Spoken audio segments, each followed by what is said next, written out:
오늘은 특별한 시간을 마련했습니다. 여러분들도 아시겠지만 이더리움의 가격이 사상 최고가 행진을 이어가고 있잖아요. 반대로 가장 큰 그리고 가장 신뢰도가 높다고 알려져 있는 비트코인은 오히려 사상 최고치에서 약간은 한 10%가량 좀 밀려나 있는 상태입니다.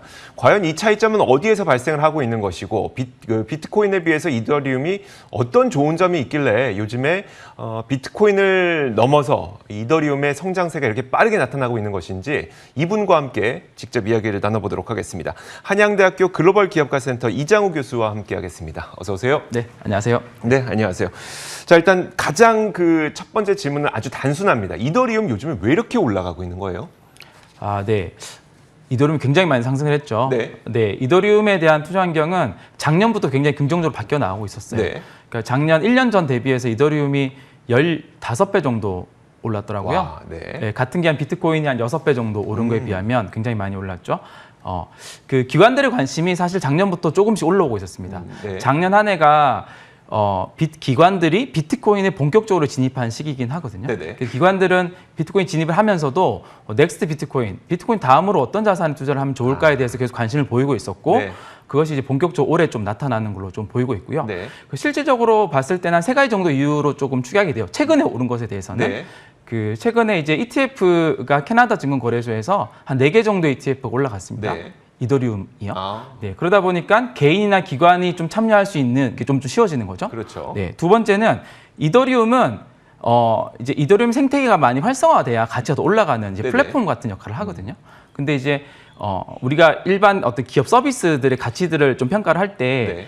그 사용자 수의 증가를 되게 중요한 포인트로 보잖아요. 중요하죠. 네. 네. 넷플릭스도 그렇고 스퀘어도 그렇고 활성 이용자 수가 굉장히 중요하죠. 네. 이더리움 같은 경우도 활성화 주소 수가 있어요. 네. 예. 암호화폐 같은 경우는 그 사용자 대신 어떤 하나의 주소가 그런 역할들을 그렇죠. 하거든요.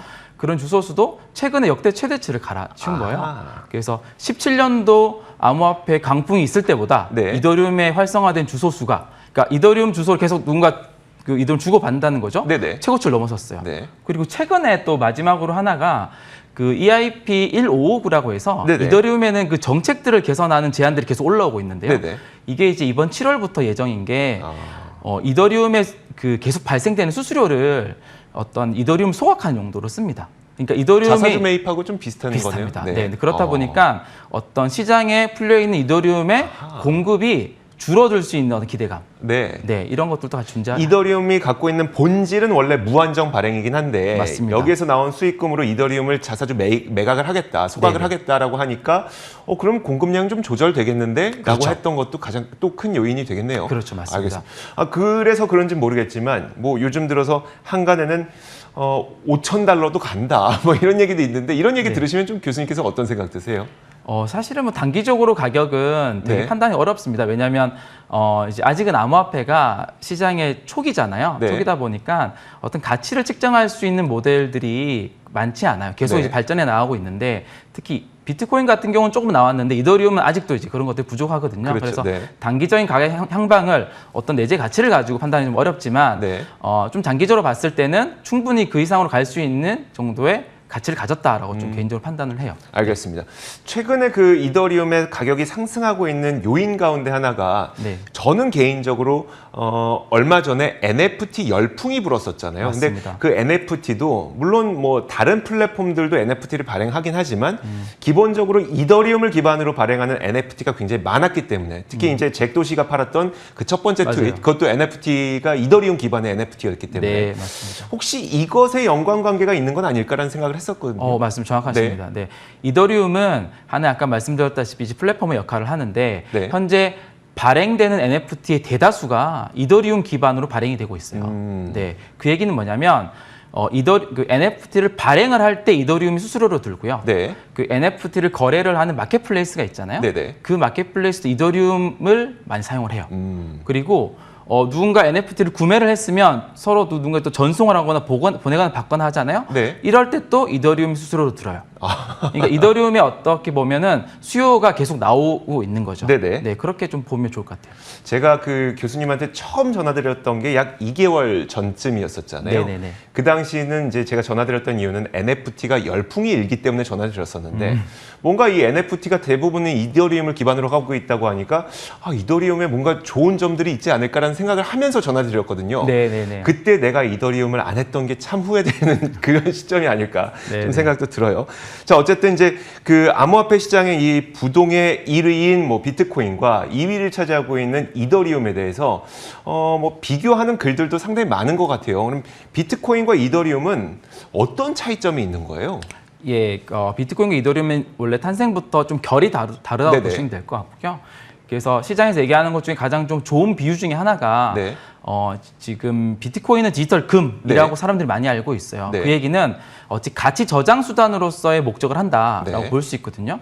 근데 비트코인이 가치 저장의 수단을 할 수 있는 이유는 어떤 2,100만 개라는 어떤 한정된 발행량, 그렇죠. 이게 가장 중요한 포인트였어요. 네.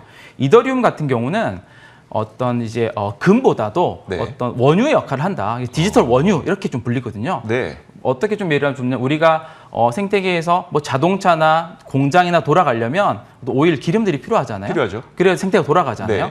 네. 이더리움 마찬가지로 이더리움 생태가 돌아가려면 아까 말씀드렸다시피 이더리움이라는 이 암호화폐가 네. 수수료로 들어가기도 하고 각각 곳곳에서 활용이 됩니다. 네. 그래서 어떤 디지털 원유 이런 역할을 좀 비교를 하기도 합니다. 네. 그러니까 비트코인은 가치 저장의 수단으로 많이 활용이 되는 것이고 이더리움의 경우에는 어떤 서비스를 제공하는 플랫폼의 차원에서 맞습니다. 많이 제공이 되는 것이고. 네, 맞습니다.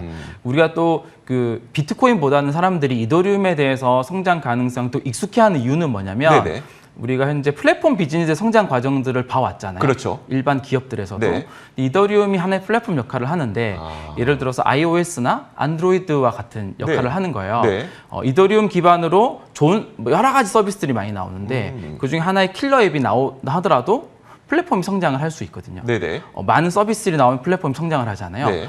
이더리움도 그렇지 않을까? 그러니까 디지털 자산 시장이 성장을 하고 네. 많은 암호화폐들이 나오고 암호화폐들을 이용한 비즈니스들이 앞으로 나올 것 같은데 네네. 그게 대부분 이더리움을 활용한다면 그 플랫폼이 이더리움이 성장 가능성이 높지 않을까? 이렇게 사람들이 많이 생각을 하고 그렇게 생각하는 게 더 익숙해 하더라고요. 네. 그래서 이더리움 가치를 계속 높게 보고 있다라고 생각이 들어요. 그러니까 우리의 실생활에서 이렇게 비유를 한번 해보면 어떨까요? 사실 지금은 우리가 5G 시대를 살고 있지만 4G가 처음 출시하게 됐을 때 네. 그때 뭐 많은 분들이 통신 관련 기업들 혹은 뭐 통신 장비 관련 기업들을 투자하려고 했지만 실제로 여기서 돈 번 거는 유튜브라고 하더라고요. 4G 때문에 네. 동영상을 워낙 잘 보게 되니까 그렇죠. 유튜브가 오히려 수혜를 입었다고 하더라고요. 이런 것처럼 비트코인은 한 가지의 저장 가치 수단이지만 그것을 서비스로 활용할 수 있는 이더리움이 그런 가능성이 굉장히 높다는 거네요. 맞습니다. 네, 네. 알겠습니다. 그렇다면 여기서 연장선상에 저는 사실 이 생각도 들었어요. 테슬라 일론 머스크가 네. 사실 성장 가능성을 보는 사람이기 때문에 그런 이 테슬라 일론 머스크는 그러면 자신의 성향대로 보자면 네. 이더리움을 샀을 것 같은데 오히려 네. 비트코인을 샀단 말이에요. 네. 그 차이도 여기에서 기인한 걸까요? 제가 볼 때는 이제 작년에 그런 것들이 주로 이루어졌다라는 점이 좀 포인트인 것 같은데요. 네네. 그 작년 같은 경우는 시장의 유동성들이 굉장히 많이 풀렸었습니다. 코로나로 인해서. 네. 그래서 많은 기업들이 어떤 인플레이션 해지 수단으로 수단 찾기 시작했어요. 과거에는 그런 수단이 금이라는 좋은 수단이 있었는데 네. 봤더니 디지털 금이라 불리는 뭐 상대적으로 저평가되어 있는 비트코인이 보인 거예요. 그래서 비트코인에 관련된 리서치들이 굉장히 많이 나왔고, 네. 그래서 이제 작년에는 비트코인 중심으로 해서 매입들이 일어났습니다. 네. 아까 서두에서 말씀드렸다시피 넥스트 비트코인이 뭐냐라고 볼 때 이더리움이 좀 보였다고 했잖아요. 그렇죠. 네. 그래서 테슬라 같은 경우도 뭐 올해 2월달에 주로 비트코인 매입이 일어났지만 목적 네. 자체가 어떤 현금성 자산을 어떤 인플레이션 해칭하기 위한 수단이었기 때문에 비트코인을 주목을 했던 것이고, 네. 향후에는 말씀하셨다시피 이더리움이나 다른 이제 성장 가능성이 있는 암호화폐들도 투자를 할 수 있지 않을까라고 생각은 들어요. 알겠습니다. 자, 그런데 이제 한 가지 좀 풀리지 않는 의문이 이런 게 있어요. 사실 비트코인을 비롯한 암호화폐의 비트코인의 장기 상승론자들이 이 상승을 외치는 이유 가운데 하나가 바로 발행 총량이 정해져 있다 이거 아니겠습니까? 그렇죠. 비트코인은 2,100만 개. 근데 최근에 상승세를 높여가고 있는 그런 암호화폐들을 보면 도지코인이나 아니면 이더리움 발행량이 무한정되어 있는 이런 것들이 오히려 상승세가 좀 빠르다 보니까 이거 좀 뭔가 모순되어 있다라는 느낌이 들거든요. 이거 어떻게 봐야 될까요? 네, 이 부분을 사실은 많은 투자자분들이나 이제 오해할 수 있는 부분이긴 해요. 네네. 발행량이 한정되어 있다고 해서 이게 다 좋은 건 아니에요. 예를 들어서 우리가 뭐 금도 있고요, 네. 은도 있고 구리도 있잖아요. 네. 만약에 구리는 산업용이 많이 쓰이는데 구리도 만약에 발행량이 딱 제한돼 있다면, 네. 우리가 산업을 돌아가는데 한계가 있겠죠. 그렇죠. 네. 그러니까 비트코인은 금과 같은 역할을 하는 것이고 네. 이더리움은 구리와 같은 역할을 하는 거죠. 아까 말씀드린 원유, 구리. 그러니까 탄생한 목적 자체가 다른 거예요. 네. 그러니까 비트코인은 다소 성능이 부족하더라도 네. 그러니까 거래 한번 보낼 때 10분이 걸리고요. 데이터에 1메가밖에 못 담기 때문에 하나의 블럭에 네네. 많은 데이터를 담지도 못해요. 네네. 성능이 좀 부족하더라도 비트코인의 가치는 우리가 인정해 줄 수 있는 거고요. 네네.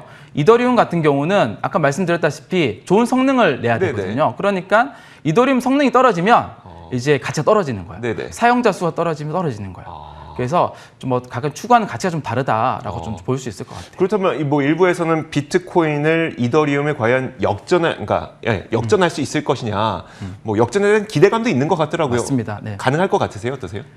최근에 이더리움 가격이 많이 오르다 보니까 네. 그런 전망들이 곳곳에서 많이 나오는 것 같습니다. 네네. 물론 이제 지금 개인적인 생각입니다만 저는 좀 쉽지 않을 거라고 생각을 합니다. 네. 왜냐하면 그 2017년도, 18년도 요 전 사이클이죠. 비트코인을 대체하려는 여러 가지 암호화폐들이 많이 나왔었어요. 많이 나왔죠. 네. 뭐 비트코인 캐시, 네. SV 많이 나왔는데 4년이 지난 지금 비트코인의 1등 자리 더 견고해졌거든요. 네. 그러니까 1등의 암호화폐에서의 1등 자리는 어느 정도 굳혀진 것 같다라는 네. 것이고 지금은 이더리움을 대체하려는 많은 프로젝트들이 나오고 있어요. 네네. 이더리움도 이 플랫폼으로서 어떤 부족한 성능들이 많거든요. 네. 그러다 보니까 뭐 수수료도 비싸고 여전히 속도도 한계가 좀 있죠. 네. 그러니까 뭐 폴카닷이나 카르다노나 바이낸스 체인이나 다양한 이제 이더리움을 대체하겠다고 하는 프로젝트 나오는데 네. 이번 이번 사이클이 지나면 저는 2등의 자리가 이더리움으로 더 공고하게 자리매김을 할 것 같고 뭐 1, 2등이 바뀌거나 그런 것은 아직은 조금 어렵지 않나라고 조심스럽게 좀 생각해 봅니다. 안 그래도 최근에 외신 가운데 하나가 그 엔비디아가 이더리움 채굴 전용 칩을 생산한다고 했어요. 저는 그걸 보고서도 약간 의아했던 게 왜 비트코인 전용 채굴 칩이 아닌 이더리움 전용 칩을 네. 엔비디아가 생산한다고 했지? 네. 라고 생각을 했었거든요. 이 네네. 부분은 어떻게 될까요? 되게 좋은 질문이에요. 네. 이더리움은 이제 채굴이라는 방법을 통해서 암호화폐를 발행을 하잖아요. 네네. 뭐 POW 작업 증명 방식이라고도 하는데 네네. 네, 그 부분을 또 지키게 하면 좀 너무 어려우니까. 오래 걸리니까. 근데 이더리움은 그래픽 카드로 채굴이 가능해요. 네네. 그렇기 때문에 엔비디아 제품을 가장 많이 사용을 했었죠. 네네. 근데 비트코인은 그래픽 카드로 채굴을 할 경우에 채산성이 안 나옵니다. 그래서 채굴 전용 이제 그 반도체 칩이 있어요. 전용 네. 반도체 칩이 아식이라고 하는. 네네. 그래서 그 칩을 쓰기 때문에 이제 그래픽 카드로 채굴이 안 되기 때문에 엔비디아 제품보다는 이제 이제 아식 채굴 칩을 발행하는 또 기관들이 많이 있거든요. 네. 사용을 합니다. 그래서 그러니까 엔비디아가 이더리움의 성장성을 보고 했던 것은 아니고 가장 최적화된 것을 하다 보니까 그렇게 된 거네요. 그렇죠. 전용 그 채굴칩을 만든다고 한 이유도 어떻게 보면 네. 엔비디아는 그래픽 카드를 뭐 게이머들이나 성들 알겠습니다. 만드는데 네. 채굴용으로 너무 집중이 돼 버리니까 알겠습니다. 분리를 자, 하겠다. 네. 네, 오늘 이렇게 좀 짧은 시간 동안 왜 요즘에 이더리움이 이렇게 올라가고 있는지 이 비트코인과 좀 비교를 해서 알아보는 시간을 가져봤습니다. 한양대학교 글로벌 기업가센터 이장우 교수와 함께했고요. 저희 굿모닝 글로벌도 여기서 인사드리도록 하겠습니다. 함께해 주신 여러분 고맙습니다.